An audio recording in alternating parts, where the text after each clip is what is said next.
شہزاد اکبر کو اپنے عقیدے کے متعلق وضاحتیں دینی پڑی، یہاں تک کہ ان کی زندگی کو بھی خطرات لاحق ہو گئے ان جھوٹے اور بے بنیاد الزامات کی وجہ سے۔ اور یہ پوری جو کیمپین چلائی تھی یہ جہانگیر ترین گروپ نے چلائی تھی، اور انہوں نے اس وقت اپنے ایک ہرکارے نذیر چوہان کے ذریعے یہ پوری گیم پلان کی تھی۔ اب ایک طرف یہ جو پورا گروپ تھا، ایک طرف تو یہ کہتا تھا کہ ہم پی ٹی آئی میں اب بھی شامل ہیں، پی ٹی آئی کا حصہ ہیں، پی ٹی آئی کا حصہ رہیں گے، لیکن پرائم منسٹر عمران خان کو یہ اطلاعات مل چکی تھیں کہ ایک تو انہوں نے رانا ثناءاللہ سے بھی رابطے کیے تاکہ ایک اپنے گروپ کی مضبوطی کا تاثر دیں، اور یہ تاثر دیں کہ دیکھیں ہمارے ساتھ تو اپوزیشن بھی کھڑی ہونے کے لیے تیار ہے، اور ہم اپوزیشن کے ساتھ مل کر پرائم منسٹر عمران خان کی وزارت عظمیٰ بھی ختم کر سکتے ہیں، اور ساتھ ہی تحریک انصاف کی حکومت وفاق میں بھی ختم کر سکتے ہیں، پنجاب میں عثمان بزدار کی حکومت بھی الٹا سکتے ہیں۔ اس کے بعد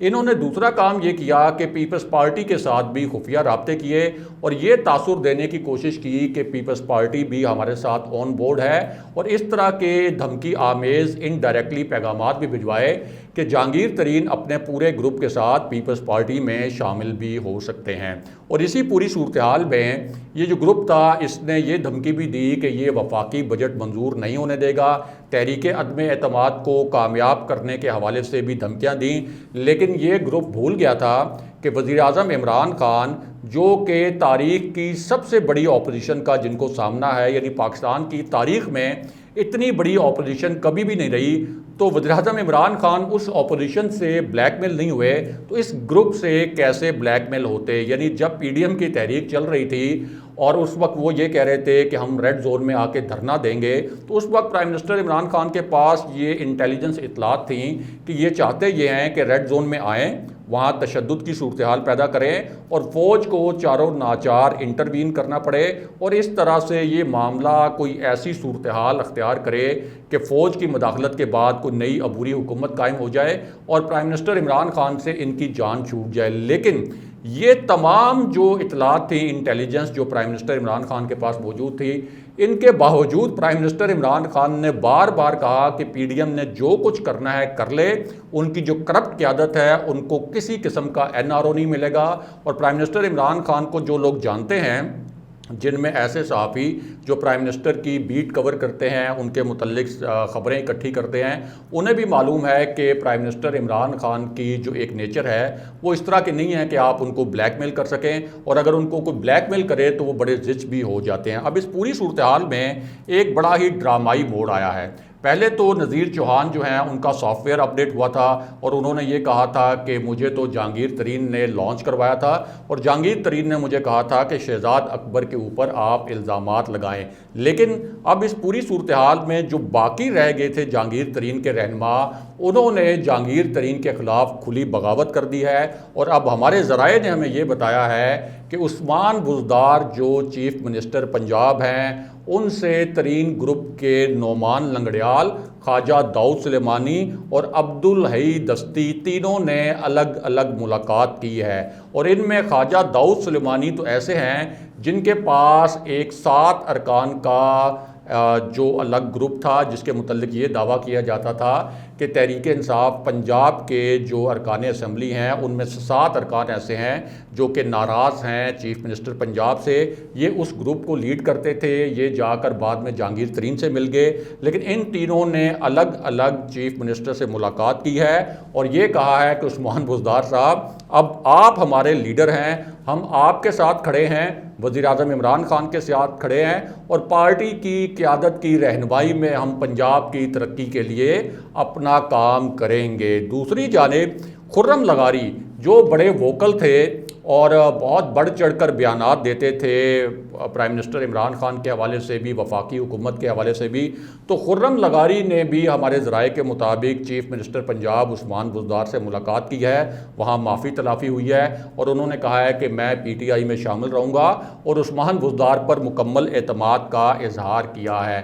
اور جو ذرائع ہیں ایوان وزیر اعلیٰ کے، ان کا کہنا یہ ہے کہ جہانگیر ترین گروپ کے جو بچے کچے 6-7 ارکان ہیں وہ بھی انڈائریکٹلی رابطے کر رہے ہیں، لیکن انہیں اب تک جو پرائم منسٹر عمران خان اور چیف منسٹر کی جانب سے وہ جو معافی تلافی والا معاملہ ہے وہ آگے نہیں بڑھا۔ اور ذرائع کا یہ بھی کہنا ہے، شہزاد اکبر کے جو قریبی ذرائع ہیں ان کا یہ بھی کہنا ہے کہ جہانگیر ترین کے خلاف جس قسم کے ایویڈنسز موجود تھے ان کے اوپر کام جاری ہے، اور یہ پورے معاملات بالآخر جہانگیر ترین کی گرفتاری کی جانب جائیں گے، کیونکہ ان کا جو پورا گروپ ہے وہ بھی اس وقت مکمل طور پر انتشار کا شکار ہو کر واپس پی ٹی آئی میں شامل ہو رہا ہے۔ بہرحال اب واپس آتے ہیں رانا ثناءاللہ کی گرفتاری کے معاملے پر۔ اب یہ جو خبر ہے یہ ایک ایسے وقت میں آئی ہے جب نون لیگ کے رہنماؤں کا ایک نیا اجلاس بھی ہوا، اور اس اجلاس میں میاں نواز شریف کے متعلق کچھ نئے سوالات بھی اٹھائے گئے، اور جو اس وقت شہباز شریف اور میاں نواز شریف کے کیمپس میں لڑائی ہو رہی ہے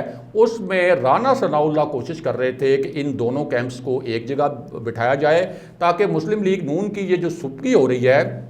کہ پارٹی کے اوپر کنٹرول کے حوالے سے مریم نواز اور شہباز شریف کے کیمپس کے رہنما آپس میں جنگ لڑ رہے ہیں، تو اس کو کسی طریقے سے وہ سلجھا سکیں۔ لیکن اس معاملے کو سلجھانے کی کوشش میں انڈائریکٹلی انہوں نے ان اختلافات کی تصدیق بھی کر دی کہ ہاں یہ اختلافات موجود ہیں۔ دوسری جانب مریم نواز نے اسی پوری صورتحال میں ایک اور عجیب کام کیا، اور یہ کام ان کا تھا جاوید لطیف کے معاملے پر، یعنی جاوید لطیف جن کو مریم نواز نے باقاعدہ لانچ کیا تھا اور ان سے یہ کہا تھا کہ آپ ٹی وی پروگرام میں جا کر